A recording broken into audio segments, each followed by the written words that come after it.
We're about to dive into some sources that, well, they might just change how you think about global power, because a new reality is taking shape pretty rapidly, actually, and it demands a fresh look at where strength really lies today. So today we're digging into a stack of reports, articles, analyses, looking at everything from those recent U.S. strikes on Iranian nuclear sites to, frankly, surprising economic rise of China and what that means for American leadership. It's quite a picture. Our mission, simple, really. Cut through the noise, look at the actual data, and figure out what these big shifts mean for you, for the American people, and the future of global influence. We'll unpack the military side, the economic competition, and give you that shortcut to being really well-informed. Okay, let's start with the news hook. Just days ago, President Trump announced Operation Midnight Hammer. These were U.S. airstrikes targeting 3 key Iranian nuclear facilities. He declared them obliterated. But almost right away, conflicting reports started popping up everywhere. Some media outlets, they were citing a leaked intelligence report, suggesting maybe only a several months setback for Iran. Caused a bit of a stir. Yeah, and that's exactly where we need to, dig a little deeper. Our sources really highlight how quickly those narratives clash. You had this leaked Defense Intelligence Agency report described right in our sources as preliminary, carrying low confidence. But it was almost instantly challenged. A pretty unified front from U.S. and allied intelligence pushed back. What's fascinating here isn't just the different damage assessments, so that's part of it. It's how these early leaks, sometimes maybe from sources with an agenda, can really cloud the picture, right? It raises a big question. In these high-stakes moments, how do you tell reliable info from, well, attempts to shape how people see things, maybe even for political reasons? That's a really critical point. So you've got this clear gap between the initial leaks splashed in the media and then the later, more solid official confirmations. We're going to unpack the, honestly, incredible details of those strikes first. And then we'll connect that to the bigger, maybe equally important shifts happening in the global economy. All right, let's get into Operation Midnight Hammer. The sources we have paint a picture of incredible precision, incredible planning. This wasn't some rush job. It kicked off with U.S. subs launching, over 24 Tomahawk cruise missiles? That's right, hitting key surface infrastructure targets first, softening things up, basically. Then the main event, a large B-2 stealth bomber package, launched all the way from the continental U.S. Think about that flight time. And the level of deception was pretty sophisticated. Yeah, our sources talk about a decoy B-2 package sent flying towards the Pacific. Apparently, only an extremely small number of planners and key leaders even knew about that diversion. Real cloak and dagger stuff. Keeps the enemy guessing. The real strikes hit Iran's Fordo, Natanz, and Isfahan nuclear facilities. Very precise. And the weapon choice. Really specialized. We're talking about the GBU-57, the massive Ordnance Penetrator, or MOP. Right, and this wasn't just, pulling a big bomb off the shelf. It was designed specifically for targets like Fordo, buried deep underground, developed over 15 years. 15 years by the Defense Threat Reduction Agency, DIIA. Hundreds of test shots, tons of supercomputer time went into refining it. Exactly. And at Fordo, apparently the Iranians tried to cap the shafts with concrete. Yeah, but the first MOP just blasted right through those caps. And then the next bombs, numbers 2 through 5, went straight down the main shaft at over 1,000 feet per second. Imagine the force. The sources say the explosions created immense overpressure, just ripped through the tunnels, destroyed critical hardware. And every single one hit its exact aim point, 6 for 6. Pilots apparently described the explosions as the brightest I've ever seen, said it looked literally like daylight. That level of precision, that long-term investment, it tells you something about modern warfare. It's not just brute force. No, it's surgical. Highly effective power aimed at very specific, very tough targets. And building on that precision, remember that initial low-confidence DIA leak? Yeah, the one saying only a few months setback? Well, that quickly got overtaken by a much broader, seemingly more reliable consensus. Yeah. Our sources show a pretty unified picture of, well, devastation. Okay, like what? The Israeli Atomic Energy Commission confirmed devastating U.S. strikes, said they destroyed critical infrastructure, made the enrichment facility inoperable. Okay, that's significant. And you have Rafael Grossi, head of the UN Atomic Energy Agency, his assessment, enormous damage. Enormous. Not hedging there. Nope. The IDF chief of staff in Israel confirmed the program was significantly damaged, set back by years. Years, not months. Exactly. Even Iran's own foreign minister spokesman had to admit their nuclear installations have been badly damaged. Yeah. Though our sources characterize that admission as quite an understatement. An understatement, right. And there's more. CIA Director John Radcliffe reported credible intelligence program severely damaged, facilities needing to be rebuilt over the course of years. And he stressed this was based on historically reliable sources. DNI Tulsi Gabbard also corroborated, saying new intelligence confirms the destruction. So when you put all these different sources together, Israeli, UN, IDF, CIA, DNI, even the Iranians indirectly, the picture becomes pretty clear, doesn't it? A decisive hit for American military capability. A major setback for Iran's nuclear plans. Possibly, as some sources suggest, for decades. President Trump himself called it a virtual obliteration. Said tunnels were totally collapsed, the conversion facility wiped out. And again, that precision. From 52,000 feet, no moon, plus those 30 Tomahawks also hitting within, what, a foot of their target? Incredible accuracy. But, it wasn't just the tech. Our sources really emphasized the people involved, the men and women in uniform. Absolutely. You mentioned the B-2 crews. Yeah, male and female aviators, Air Force weapons, school grads. They described it feeling like the Super Bowl, the pressure, the execution. And what about those Patriot missile crews? Right. Young soldiers deployed from Korea and Japan. They pulled off what's thought to be the largest single Patriot engagement in U.S. military history, working side by side with Qatari forces, defending against incoming Iranian missiles. Sources say they absolutely crushed it. Wow. And get this, their families were apparently right there on the base, flags flying when they got back. Gives you chills thinking about it. It really does. And it feeds into that core principle you hear about, especially with some foreign policy realists in the Trump administration. Peace through strength. Exactly. The idea is you deliver direct messages, public and private. You give countries like Iran, as the source puts it, every opportunity to come to the table for peace. But it's always backed by that visible, proven willingness to use American military power if talks fail or lines are crossed. Protect American interests first and foremost. Right. And Trump himself pointed to a successful ceasefire that emerged between Israel and Iran shortly after, saying both sides kind of concluded that's enough. It shows that direct, maybe less diplomatic, but results-focused approach to de-escalation from a position of strength. Okay, so military might, clearly still a huge factor. Precision, strength, resolve. Got it.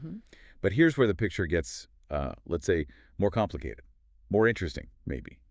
Because our sources also show this really stark contrast when you look at economic dynamism, especially comparing the U.S. and China. A whole different battlefield in a way. Totally. Take something basic like infrastructure, high-speed rail. In China, the network is vast. Sources say 95% of people near major cities can access bullet trains. 95%? That's huge coverage. And the speed. Beijing to Shanghai, they average 300 kilometers an hour. That's what, like 186 miles per hour? 3 times faster than Amtrak's Acela here. Exactly. 3 times faster. And they're already developing trains to hit 600 kilometers per hour, double that speed. Meanwhile, U.S. rail, well, it lags significantly. We're lucky to hit 100 kilometers, maybe 60-something, our fastest lines sometimes. It's more than just convenience, right? It says something about national investment, priorities, vision. It's a physical manifestation of economic focus. Now, layer on top of that, technological dominance. There's this study mentioned in our sources from the Australian Strategic Policy Institute. Covers 2000 to 2024. Okay, what did it find? A massive shift. In 2000, the U.S. led in 60 out of 64 critical technologies identified. China led in only 3. So almost total U.S. dominance back then. Right. Fast forward to 2024, the situation almost completely flipped. China now leads in 57 of those 64 key technologies. Think AI, biotech, robotics, cyber, advanced materials, the works. 57? And the U.S.? Leads in only 7. Wow. From 60 down to 7. China from 3 up to 57. That's a staggering reversal. It really is. Yeah. And it signals something profound, doesn't it? This isn't just about making stuff anymore. It's about who's driving innovation, who's setting the agenda for the next generation of global industry. The center of gravity seems to be shifting hard. It's a fascinating and, frankly, pretty sobering contrast to the military picture we just discussed, which leads you to ask, why? Why this huge shift in economic and tech leadership? Exactly. What are the sources saying about that? Well, they suggest some pretty fundamental differences in how capitalism itself is practiced. In the U.S., you see critiques even from conservative voices within our sources describing private capital, using Microsoft as an example, as sometimes being lazy. Lazy capital. What does that mean? Meaning maybe too focused on buying up startups, acquiring existing innovation, rather than making those huge, risky, long-term bets on fundamental R&D. Ah, acquisition over invention. Kind of, and some critiques get harsher. They use terms like a crony corporatist quagmire to describe the U.S. system, arguing, that big government has metastasized like a cancer, suggesting government and corporate interests are maybe too intertwined in ways that stifle real competition. Strong language. Very. These critiques also portray the billionaire class as being on a kind of tax strike and see the system from their perspective as almost socialism for the rich, hindering broad-based growth. Okay, so that's one perspective on the U.S. side. What about China? Well, the contrast drawn in the sources is stark. China's state-directed model involves the state making massive strategic investments in these key technologies. It's described as a mixed economy, still has a private sector, billionaires, markets. Right, it's not old-school communism. No, but there's a key difference, a political mechanism designed, as the sources put it, to control rampant capitalism. What does that mean in practice? According to these sources, things like no freedom of association for capitalists to form powerful lobbies or consolidate class power in the same way. Interesting. Wow. The underlying idea mentioned is that unchecked corporate influence needlessly corrupts the system and gets in the way of national goals. So the goal is more aligned with national strategy. Exactly. The model explicitly aims for things like common prosperity, societal stability, and channeling resources into strategic development. Building that high-speed rail, leading an AI, etc. Some sources frame it as a difference between industrial capitalism focused on making things, tangible production, state-guided investment, versus the U.S. focus, perhaps more on finance capitalism, prioritizing markets, services, maybe shorter-term gains. That's a really profound distinction they're drawing. It has huge implications. Yeah. So if some sources describe U.S. private capital as potentially lazy, what is it about the Chinese model specifically that seems to drive that massive R&D investment? Is it just the state saying, do it? It seems like more than just orders from the top. Our sources suggest it's about having a long-term strategic vision and the state's ability to mobilize vast resources towards those national goals, perhaps less encumbered by short-term market swings or, the kind of intense lobbying you see elsewhere. So a focus on tangible results. Yeah, outcomes like the high-speed rail network or leading in 57 critical technologies. These are seen as direct measures of national power, progress, and delivering for citizens. It's about aligning private effort with national objectives, sometimes pretty forcefully. And this ties into another concept mentioned, the middle income trap. Right. That point where a developing economy plateaus, struggles to make the leap to high income status. Our sources suggest China is laser-focused on innovating its way out of that trap. But also, worryingly, that even developed economies like Germany might be slipping into a middle income trap slowly. Raises questions for everyone. It really does. And then there's that democracy perception gap. Yeah, that survey you mentioned from the Alliance for Democracy in Latana, group led by a former NATO head, right? That's the one. It found over half of Americans no longer believe the U.S. is a democracy. Over half. That's sobering. While conversely, 78% of Chinese citizens surveyed believe their democracy is fine. How do you even square that circle? 78%. Well, it forces you to ask, like our sources suggest, how do different societies even define democracy? It's not just about voting, maybe. For many in China, according to these analyses, it seems deeply connected to outcomes. Eradicating absolute poverty, providing basic needs, housing, food, things may be taken for granted or visibly lacking elsewhere. A contrast to, say, visible homelessness in major U.S. cities. Exactly. So the perception of whether your system is democratic or working might be heavily shaped by your material reality, your economic stability. It challenges those purely procedural, election-focused definitions we often use in the West. It makes you wonder what democracy truly means to people day to day, especially when basic needs are insecure, and how that affects how they view their government. Absolutely. Different definitions, different priorities. Okay, so wrapping this part up, we've covered a lot today. A real deep dive. We looked at the decisive impact of American military power, precision strikes like Operation Midnight Hammer, setting back Iran's nuclear program, maybe for decades. But then we contrasted that with these profound economic shifts. China's state-directed model challenging traditional capitalism, surging ahead in key technologies, all happening within this complex information environment where narratives clash and figuring out the truth takes effort.